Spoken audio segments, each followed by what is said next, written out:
Thank you very much for watching or listening. Liam Harshey here today with another episode of Presenting Champions for the Simply Inspired podcast. And today I'm joined by a very special guest, ultra marathon runner Al Higgins. Now, this man is in very exclusive company, first of all, in terms of being able to run 100-mile races and everything on their own. That's a very exclusive club.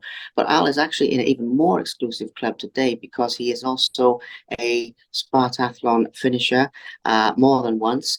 Now, for anybody who knows about this, Spartathlon is an incredible race. It's very rich in its history. 153 miles. It takes a massive amount of mental fortitude and obviously physical endurance to complete.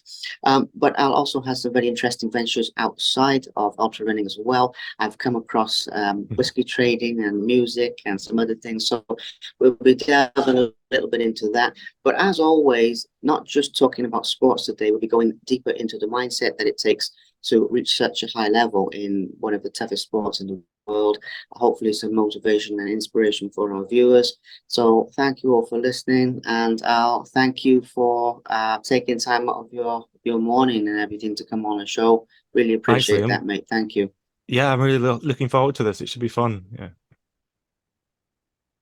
Absolutely, absolutely. Yeah, it'd definitely be great fun. I mean, I know you have some amazing stories to tell, and as I've already said, the mindset topics as well. So, very good Mm, things. Now, obviously, as I've said, there's a few topics to touch on, and one of the things I will mention is how you started ultra running, and this I'm mm. starting right away from the mindset point of view, in the sense that getting a look at your background. If you started with other sports, maybe before running, maybe you jumped straight into running, but also to get a little feel for what your expectations were when you started running, if you ever expected to go as far as you have, or if you were just doing it for fun or doing it for another reason. So Yeah.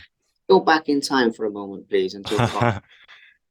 Well, I think my story is like a lot of other runners who have ended up doing ultra marathons, and that when I started running, I didn't think I would be able to run the distances I do and compete in the events that I've done. Um, so I was always kind of on the slightly better side of fitness. I didn't really do much sports after I left school, but I would always commute by bike and look after myself in a little bit. But I suppose I did have a lifestyle that wasn't that healthy, and I've been a musician for a long time. And a lot of the sort of things that come with being a musician are um, drinking and all the other stuff, and going out late and staying up late. And when I started running, I was still gigging a lot and doing tours and things, and it was it was a question of balance, I suppose, to start off with, in sort of balancing out the lifestyle. I'd also had a little tumble off my bike and damaged the ligaments on my knee. So when that wasn't mending itself properly, and I should say I'm a drummer, so having a damaged knee when you're a drummer isn't that easy. And I did a few gigs that were really hard work, and after about a year or so of struggling with that knee, my physio said, "Listen, just go out and run, go out and put some weight on your knee," because I've been doing all the physio stuff. But he was like, "No, you just have to get out there and do some proper exercise where you're doing load bearing on the knee to get it better." Which I probably goes against a lot of what people think about injuries, but having done the physio and it not being 100%, I think that was the final step in that recovery. Sorry, I'm kind of digressing, but yeah, back to the running progression. Like everyone else, I was just going out there running for myself to begin with. I am quite competitive, so in the end, I was like, oh yeah, maybe I could try a 5K race or whatever. And I think even when I started, this is probably around about 2010 when I started running. I don't think parkrun were in Ireland, so it was the case of, if you want to go out and run a 5K, you have to sign up properly and do it. I can surprise myself in my first 5K. I think I did it in 22 and a bit minutes, which after not much training was quite good, I think. Um, And one thing led to another, and it, became, oh, like, let's do 10Ks, and then let's do a half marathon. And in the same year that I did half marathon, I did the Dublin Marathon later in that year, and part of the same series. And um, at the same time, I was reading a bit about running, like everyone else, reading Born to Run.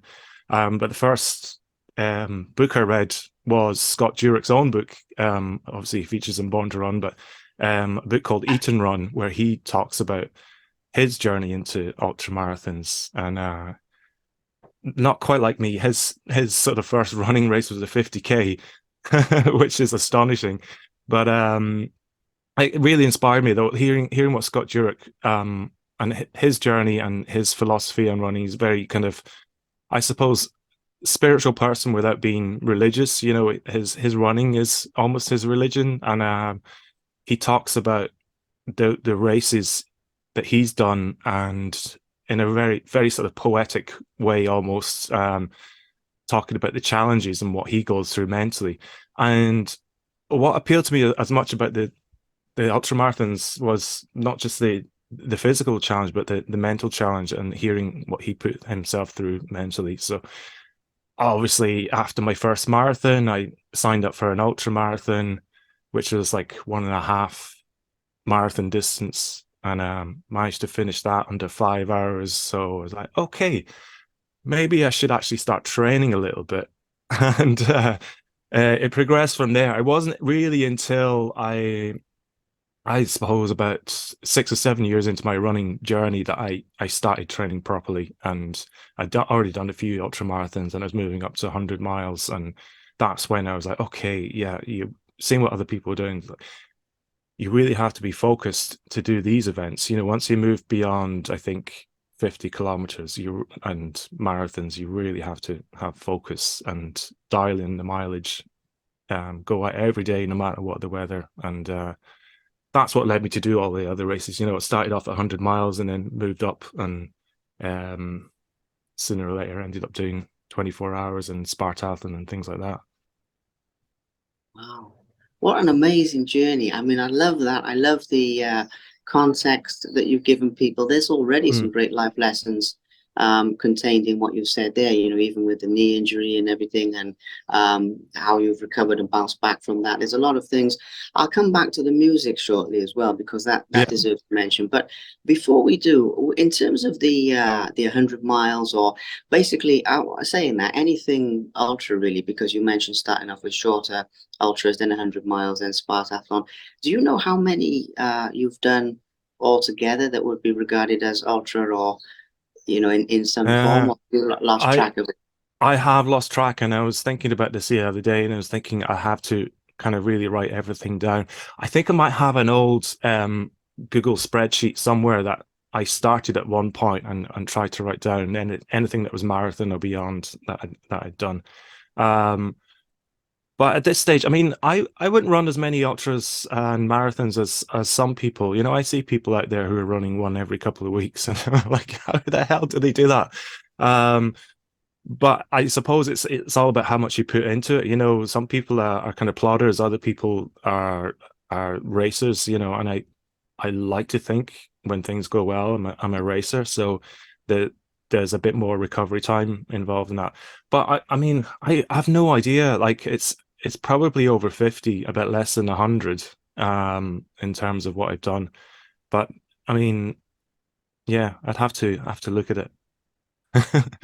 That's fair enough. I mean, like I say, sorry to put you on the spot with that, but I was just curious No, no. because I've seen you've been quite busy with them. I Mm, mean, you're very humble about it, but even doing 50 or however many you've done, it's an incredible achievement. And I mean, I have spoken to some people, as you say, they've done over 100 of these 100 miles, or yeah, they've done silly numbers, but it's very impressive to even do one, I think, never mind counting them. But I was just curious. Now, when it comes to Spartathlon itself, I mean, it's one of the mm, main things I'd like to touch on with you, even though I'm sure you have many yeah. interesting stories from races. I think that the Spartathlon is very unique, very special. You've obviously won it more than once. So, broadly speaking, first of all, just to hear the story of what it's actually like to run it, starting with obviously the initial inspiration, maybe how you Yeah. heard of, and then what the race was actually like in your own words and the things that have stayed with you Mm. from that, particularly from your first one, if that's okay to start there.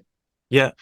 I mean, the first time I heard about it was reading Scott Jurick's book, like Back to Him Again.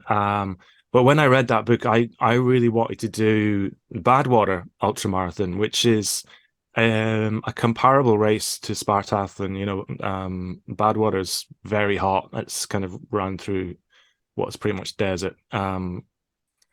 But most people who do well at one of those races do well in the other race. So, like, you know, comparing Spartathlon to Badwater, I've spoken to a lot of people at Spartathlon. They're like, "Yeah, Spartathlon's more difficult," and you wouldn't think that looking at the race profile and the temperatures and everything, and the distance is a bit further.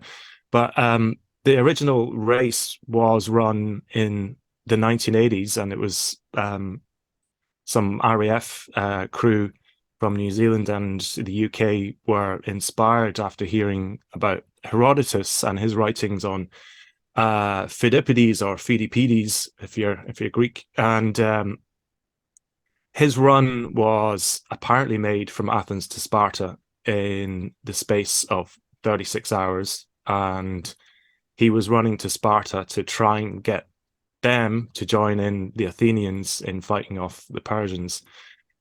I probably doing a really bad job of explaining the history behind it, but they had read this story and they were uncertain of whether it would be physically possible to run 153 miles with a mountain range to cross and get there within 36 hours. So they set off, and most of them finished within that time frame, and that's how the race came about, and it's been running for 42 years now. The only year it didn't run was obviously during one of the pandemic years in 2020.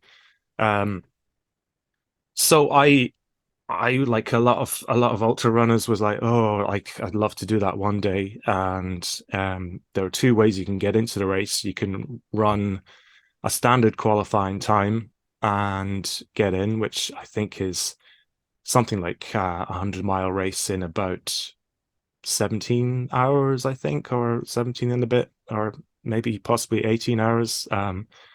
So I'd already achieved that, and I applied to get in, and I didn't get in like a lot of people. But there's also, you can do an auto qualifier to get in, which is running that qualifying time but 20% better. So for a while that was a big target, and I think in the second race that I went out to try and get it, I got it. It actually might have been the 100K target at that time. They had a few different qualifying sort of things you could get in. Anyway, to cut a long story short, that was for 2018, my first time running the race, and I ran the race. It was very un-Greek-like weather. Normally, you should be expecting temperatures in high 20s or mid 30s even, or high 30s. Some of the years I've done it have been that hot. This year in 2018 we had a hurricane, which, like, you would think Mediterranean hurricane, and yeah, right enough. At the time they called it a medocane, and it was Hurricane Zorba. And we set off, and it was cool in the morning, which is very unlike Spartathlon. And I think on the first day the temperatures reached a maximum of 22 degrees, which again is cool and easy. Everyone trains for the heat. You do heat training coming up to it. But come 8 o'clock at night, the heavens just opened and the wind picked up, and it was absolutely biblical rain and weather all through the night, which was a real challenge. But I suppose me being Scottish, it was like, hey, this is all right. This is a bit like being back at home. But that was an incredible race. 2018, it seems so long ago, but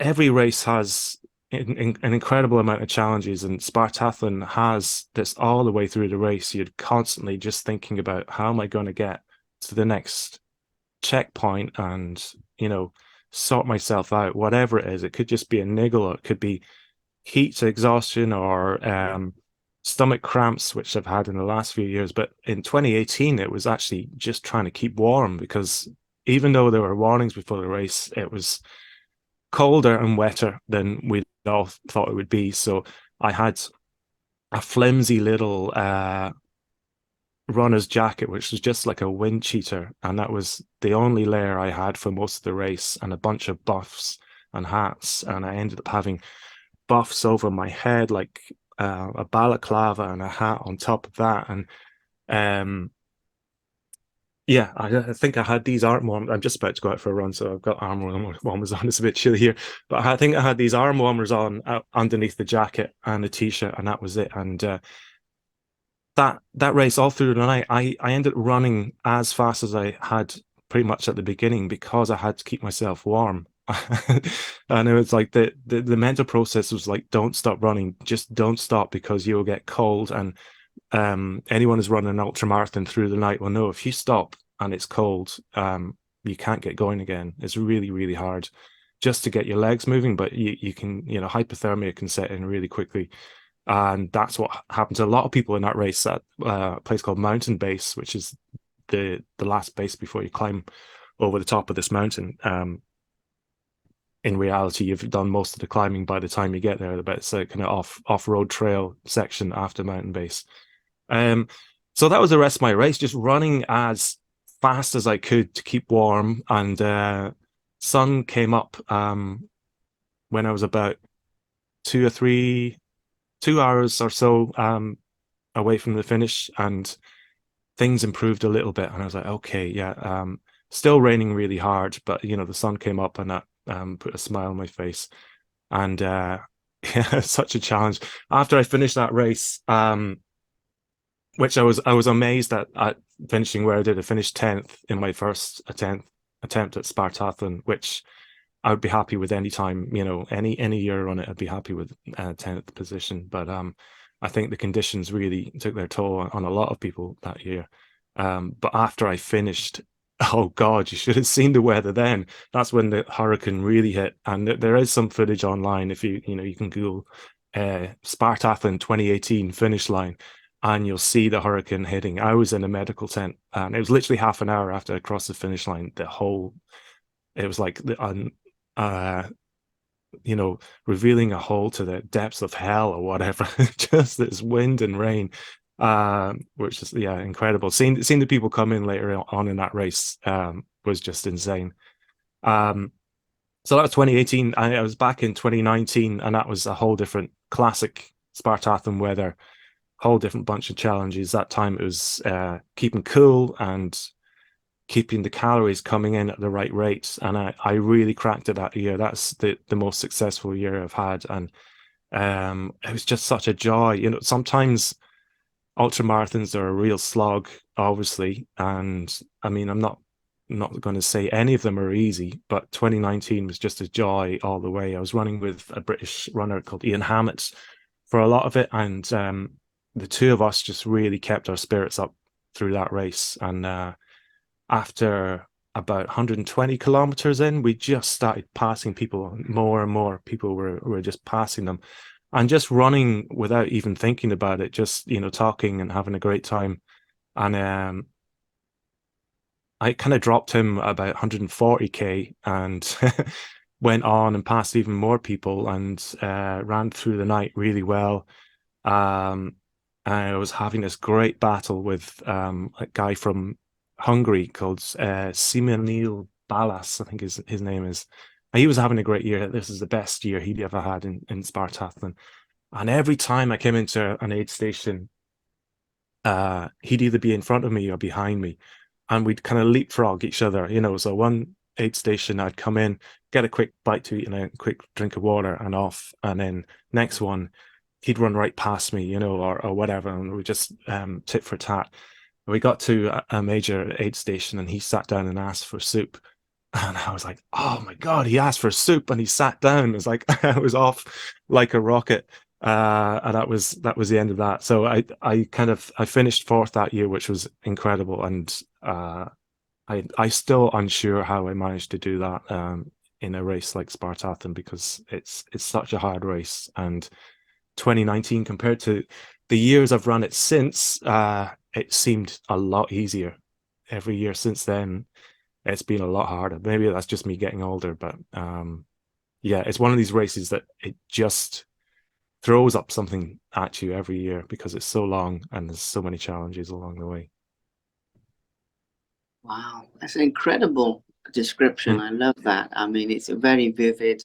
And I was just listening to you, and I really felt like I was there for a moment in terms of the way you described it and everything. It was very, very, very vivid. So Mm. thank you for that. And it's amazing to hear the inside track of what it was like for you. It's different than even watching the race. Now, I mentioned earlier about the mindset and about this sort of thing. Yeah. Starting just to touch on that for a moment, I think it's a good time to touch on that. Do you think you were born with the mental strength that it Mm. takes to do these races, or do you think it's something you cultivated? Very classic nature, nurture, maybe a bit of both. But that mental Mm. strength that you have to have, just as much as having a strong, fit body, obviously, in terms of when I talk to people about this, keeping any negativity out of the mind of, when you want to stop, when you're tired, obviously, pushing through the pain barriers and all of Mm. this stuff. When things don't go according to plan, which I hear from people who run ultras, it sounds like that happens often. So there's a lot of different things that come into the mindset. So I don't mind where we go with it, but just in terms Mm. of how you personally cultivate and maintain that mental strength would be a really interesting topic to touch on, please. Yeah. Um, in terms of having it or nurturing it, I think it's a bit of both. I think that there is a certain type of person who's drawn to ultra marathons, and it seems to be people who are happy or content or comfortable being in what some people call the pain cave, or happy pushing through adversity to a certain extent. Yeah, but then I think learning how to complete ultra marathons is a bit like any other skill or craft.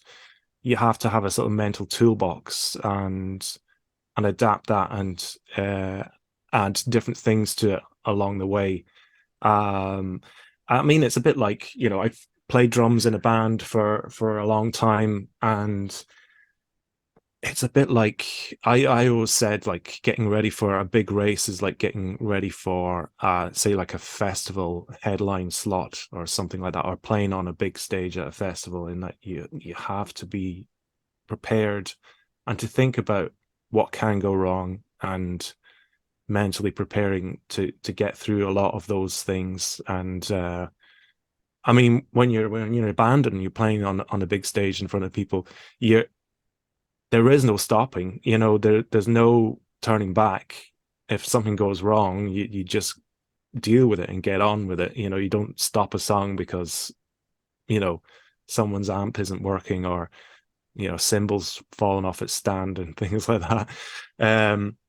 So I suppose I kind of applied a few things like that to ultra running, and everyone does it in their own way.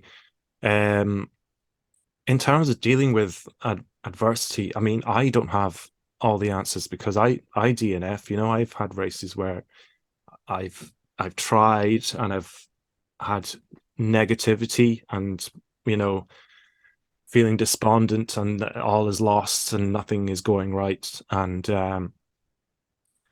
I think you learn a lot from those races in terms of what happens the next time. So I had a DNF at Spartathlon in 2022, last year. Yeah. And it was the same problems that I've had recently, that just I felt like there was no point in carrying on. So why did I feel like there was no point in carrying on? Why why didn't I want to finish the race? And I had a long hard think about that. And you have to have, when you go into a race or any big sort of task, you have to have a sort of a vision of what you want to achieve. And when it's something that can go wrong, you have to kind of think about, well, what's the plan B, or is there a plan C or a plan D? And I think from now on, every race of sort of magnitude of Spartathlon, if I'm doing races like that, then it has to be get to the finish line at all costs. There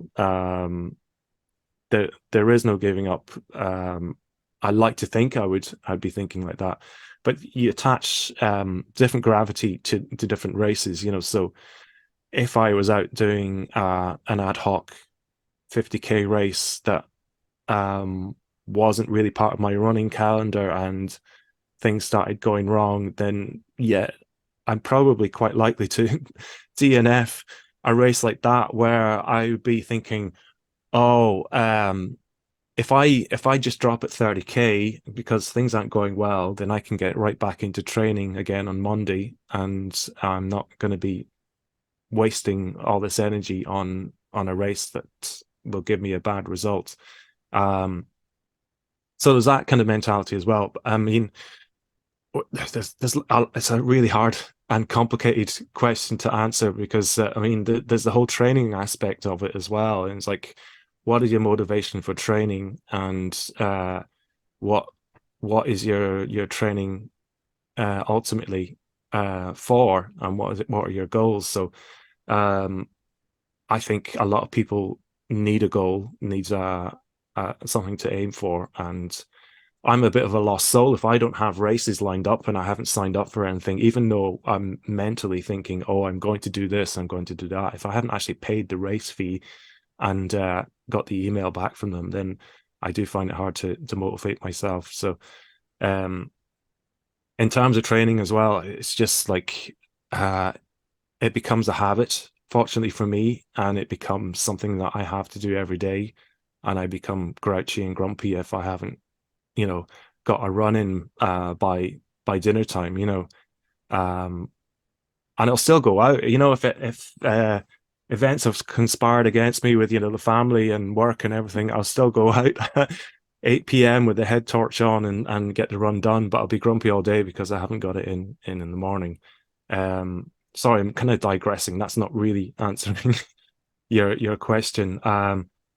But I don't have all the answers in terms of ultra marathons, because people are motivated by different things, and you know, um, there are some people who go off at a pace that is suicidal, like what I do sometimes, and other people who go off at a pace that is almost going to guarantee them a finish.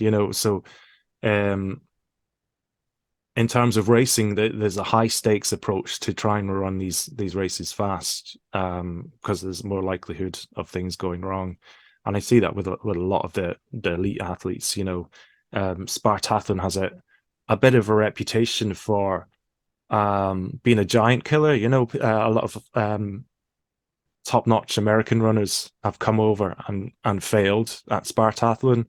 I think the only real exception is Scott Jurek, who came over and excelled straight away. But even my old coach, Camille Herron, her first attempt, she didn't finish, and she ran into problems.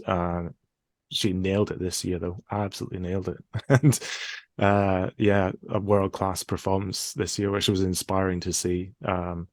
So yeah, I like to hear about her mental attitude, coming back to a race that bit her and left her with bad feelings. She came back this year and really, really nailed it. Yeah. Absolutely. Well, again, it's an amazing insight, Al. I know nobody has all the answers, obviously, and it's different for different people, Mm. as you say, depending on why people are doing this. So it's a very big topic I opened up there, but it's really good to get your insights on that so other runners can learn from it. People who are maybe thinking of starting out with this type of thing. It comes in different forms. And I also think that there's certain things we've mentioned so far today that are applicable to different life areas as well. Oh, Even if absolutely. Yeah. the sport or somebody's doing their Mm. business or their education or something else they're doing, some of these topics really relate to that as well. So Yeah. as we move into the latter phase of this, I'll come back to talking about your future plans in running shortly. Before we do that, though, I'd just like to hear a little bit more about the music, because seeing some of these things that you've been doing, obviously, anyway, but researching this, I delved a little bit deeper into it. But I'd like to hear a little bit about maybe the best way to do it will be a few of your musical highlights, I think, because it's the same with the races, isn't it? I would love to talk about every single race, but for time, I've tried to sort of condense it down a little bit into some key ones. With your music, can we do a similar type of thing of maybe a couple of your favorite moments, maybe favorite places you've played, um, so some of what you regard to be your personal highlights. Again, I'd Oh love to God, open it yeah. broadly, but I just trying to narrow it down a little bit into something, or a few things you enjoy most about being a drummer. Um, in your own words, I know it's a big one, but I'm trying to Mm. narrow it down a little bit. But I think it's very relevant to mention. It's obviously a very important part of your life. It's something that connects with the running sort of back and forth, as I can see the connection there. So, yes, can you share with us a little bit about maybe a few highlights of your favorite Yeah. moments as a musician, Well, please? I should say first off that I actually haven't played drums in 4 years now. Like my band finished up. We'd kind of done everything we felt we could do in terms of our sphere of influence, which was kind of small, but mostly in Ireland. So we finished up in 2019, literally like 2 or 3 months before the pandemic hit, and it was probably for the best.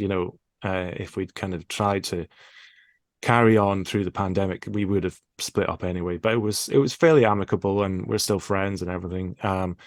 But I mean, I've been playing music for all my life, pretty much since my teens, and trying all the time to break, have some kind of success. And the band I ended up being in, it was called Le Galaxy, and we'd been in another band, most of us, before, kind of playing kind of like more boring version of Radiohead kind of type music, and we reinvented ourselves at one point to become the Galaxy, which was like dance music but played live. So obviously I was playing live drums, and um, definitely had a bit of a retro 80s sort of feel to it, more kind of disco dance and 80s synth kind of sounds. Um, and to our surprise, we actually started getting a bit of success. So we kind of signed a record deal in 2015, and had a couple of big albums in Ireland, but being a sort of decent sized band in Ireland, you get opportunities elsewhere. So we kind of got to do some excellent gigs in the States and France and England and Sweden, Germany, all over the place. Middle East, even like places like Abu Dhabi and Dubai, which was a slightly uncomfortable place to play, but it was an extraordinary experience. Being put up in these hotels with incredible swimming pools and cocktail bars and things like that. So that at times uh, we got a little bit of that glimpse of sort of rock star lifestyle, but it was very, very small. People think look at bands and who are playing on decent stages and playing decent gigs, and think it must be amazing all the time. It's like, no, 90% of the time it's shit. It's absolutely rubbish, and you're in the back of a van, with 4 or 5 smelly people, and sleep deprived or hungover, and that's life on the road with a band. But I mean, yeah, we had some great gigs in Ireland. Some of all the big festivals we got to play, and we got to play on all the big stages in Ireland. There's a festival called Electric Picnic, which basically became our home in Ireland for many years. They used to have a rule that if you're an Irish band, you wouldn't ever get to play Electric Picnic 2 years in a row. And I think in the end, we probably ended up playing it something like 8 or 9 years in a row. We were there every year. And, we started off in small stages and got bumped up to bigger and bigger stages. Never actually played the main stage at Electric Picnic because we're more of a sort of nighttime act. So if we were on, we'd be on a smaller stage at nighttime. But yeah, got some amazing gigs there, and yeah, festivals like Love Box in London, and what's it, Latitude or Longitude in the UK?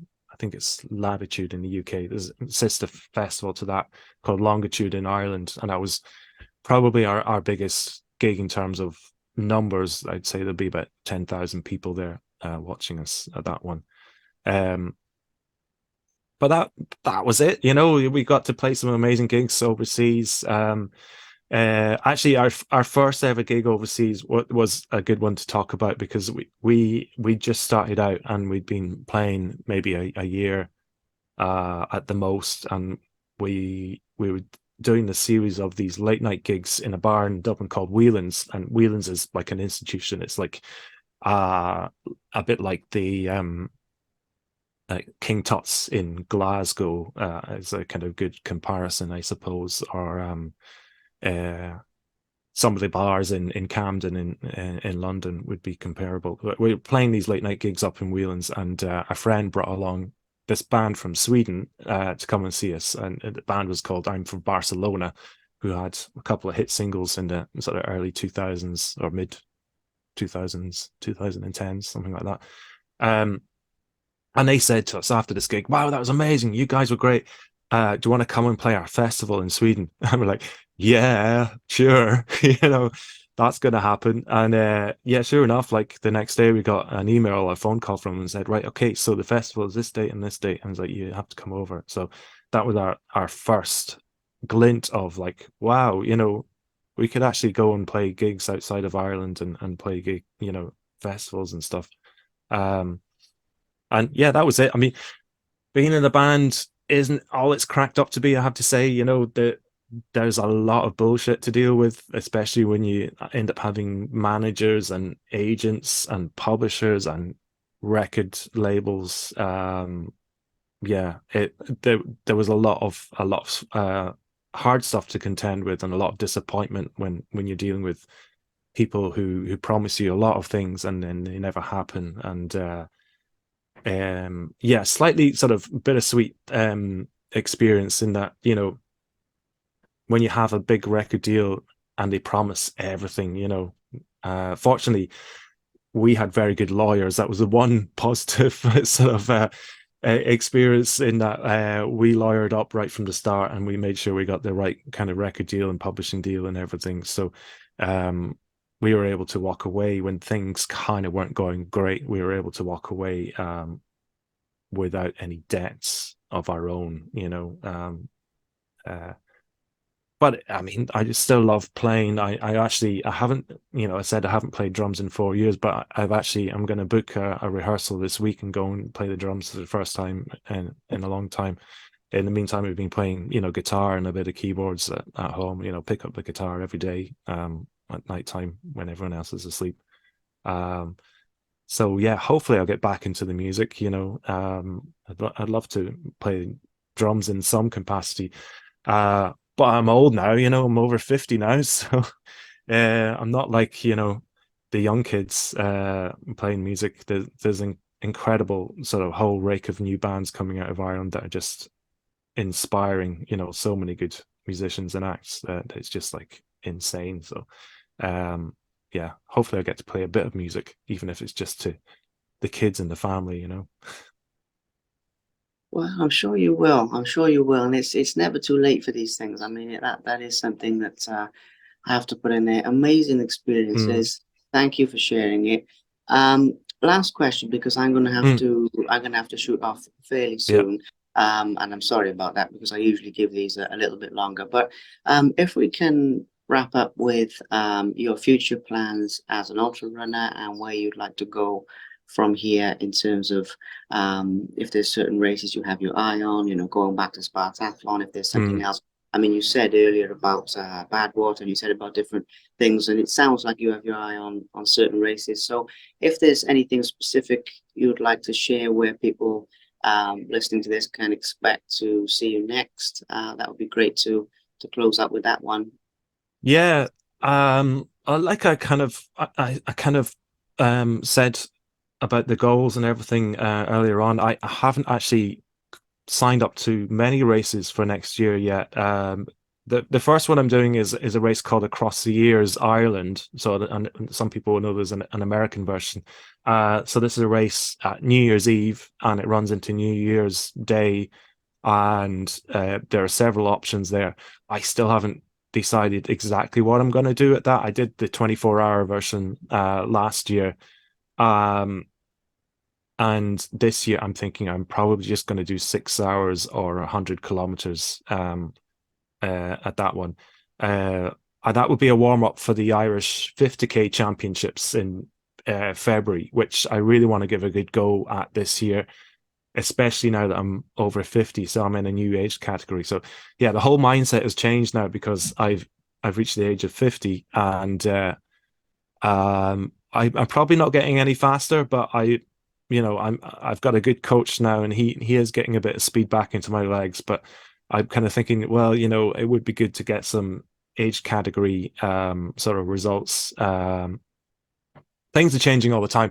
I thought I could have given the over 50 or the male 50 100-mile world record a go at some point this year, but I didn't realize that Dan Lawson had absolutely smashed it this year, and that's just like, oh god, I'm not going to do that. He did 12 and a half hours or something for 100 miles, which is insane. Like, just think about that.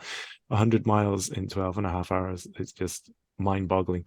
I was thinking, yeah, 13 and a half might be doable by me on the very best day in the very best conditions without a single thing going wrong. And that might still be something I'll target. I might just try and do a fast 100, maybe the Thames Path in the UK, which is a good race and fairly fast. I'm not going to do it in 13 and a half hours though, because it's on trail and it does get muddy, and it's not ideal conditions for a really fast race. Other than that, I think I'll probably do Spartathlon again. I kind of mentioned that I've had a few dodgy years, which I think is mostly down to nutrition. And again, I spoke to Camille Herron after the race this year, and I got some pretty eye-opening information on race nutrition in something like that, where you're really up against the elements and the heat and the distance. And I basically figured out that I've been overfueling for the last few years. I've been trying to get too many calories in me. So I'm going to sort of adapt that. I'd love to do a proper attempt at a 24-hour race, possibly the Irish 24 champs, which are usually around about midsummer day, so late June. That could be my other big target this year. I hate 24-hour running though. When you're running around in circles and you're just trying to achieve a distance, there is no finish line. Finish lines are very good for the mental sort of aspect of things, but when you don't have a finish line, it's just running for 24 hours. It's a lot harder. Other than that, again, age group sort of marathon result would be good as well. So possibly Cork Marathon in Ireland and Dublin Marathon later in the year. Although my coach, Gary O'Hanlon here, has just moved up into the same age category, or will be next year. And he's going to get all the records because he's an amazing runner. He's won Dublin Marathon before. He has the Irish 50K record, which is an insane, I think, 2 hours 56 for 50K. So yeah, I'll be trying to run in his coattails, so to speak, if I do a marathon, because he's just going to wipe the board in that sort of category. But that's it. It's a bit vague, sorry, but that's next year in a nutshell, I suppose. At this stage, I'd love to do Badwater. I'd love to do the Western States, but money and time just mean I can't do those races at the moment. There's no way I can get over for them. Yeah, well, It's a good insight into the future, and what I like about that is obviously with running is a continual journey of improvement, continual journey of learning, Mm. especially with the aspect of the sort of inner growth and the competing against how far can you go. I love it. I mean, it's really good to hear that the fire's burning inside of you still, and there's still some Yeah. big races out there.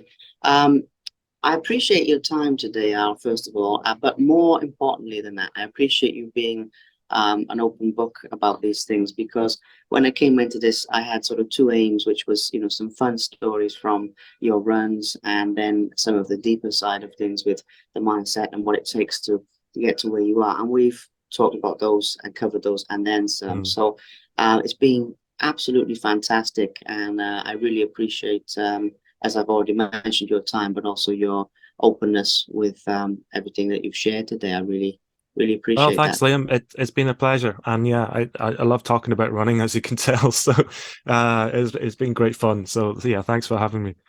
Oh, it's an absolute pleasure.